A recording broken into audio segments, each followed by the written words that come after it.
We must learn to manage our mindset to create the life we love that works for us. We also must encourage our autistic young adults to manage their mindset by teaching them the STEAR Mapping tool. Here's what I mean. When we separate what happens in our lives into these four categories: the situation, the thoughts, the emotions, the actions, and the results, we can figure out how our thoughts are creating our results and decide to keep them or decide to shift them. So the situation is always neutral. It is the facts of the situation. If we were going to describe it to a court of law, these are the facts that we would present. They are always neutral. Anyone else's actions belong in this line. Anyone else's reactions belong in the situation. We cannot control anyone else's actions, so that's why they belong in the situation. However, we can control the rest. So, with our thoughts, the situation is out of our control, but our thoughts, our emotions, our actions, and the results we create are all within our control.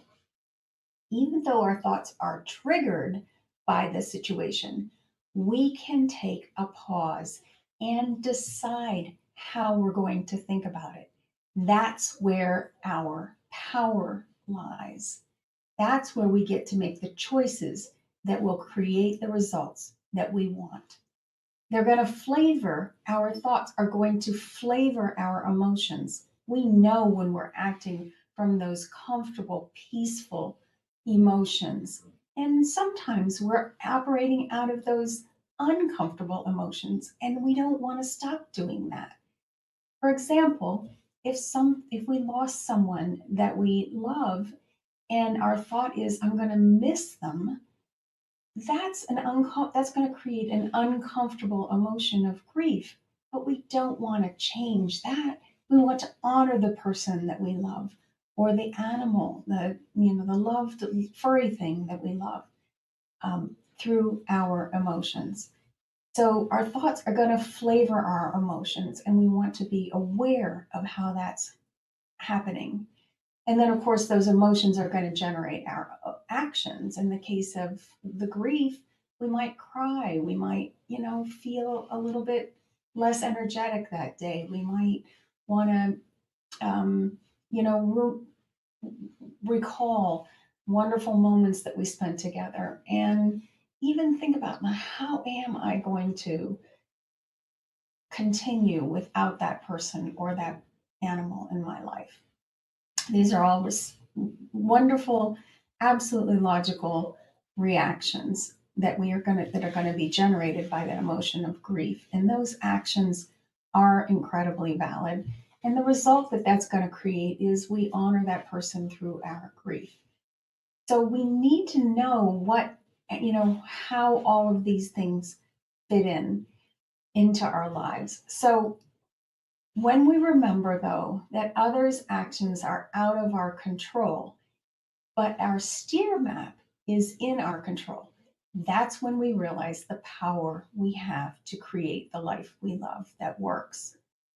So a recent struggle I came up against was, I read it in Facebook, was an autistic young adult was really sensitive to the reactions that other people have around him. So he would ask them, what are you thinking? What's going on in your head?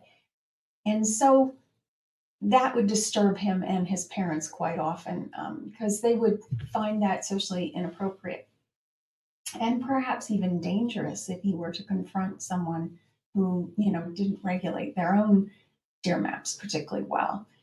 So my suggestion to that autistic young adult is to remember that other people's actions, whatever they say, are out of your control.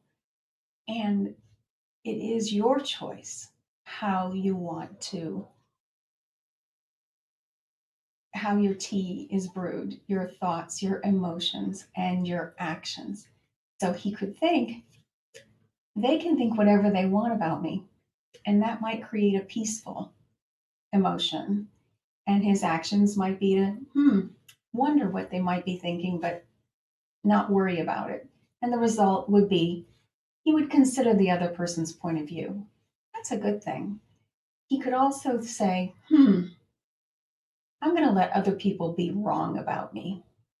They don't, even if they are judging me as being different or not what they expected, that's okay. I'm going to let them be wrong about me.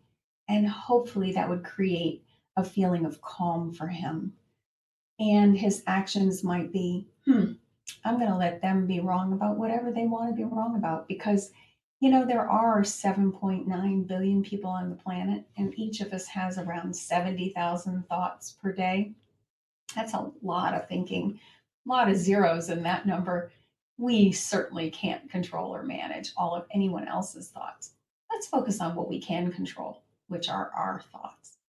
And that would be what I would encourage our autistic young adults to practice.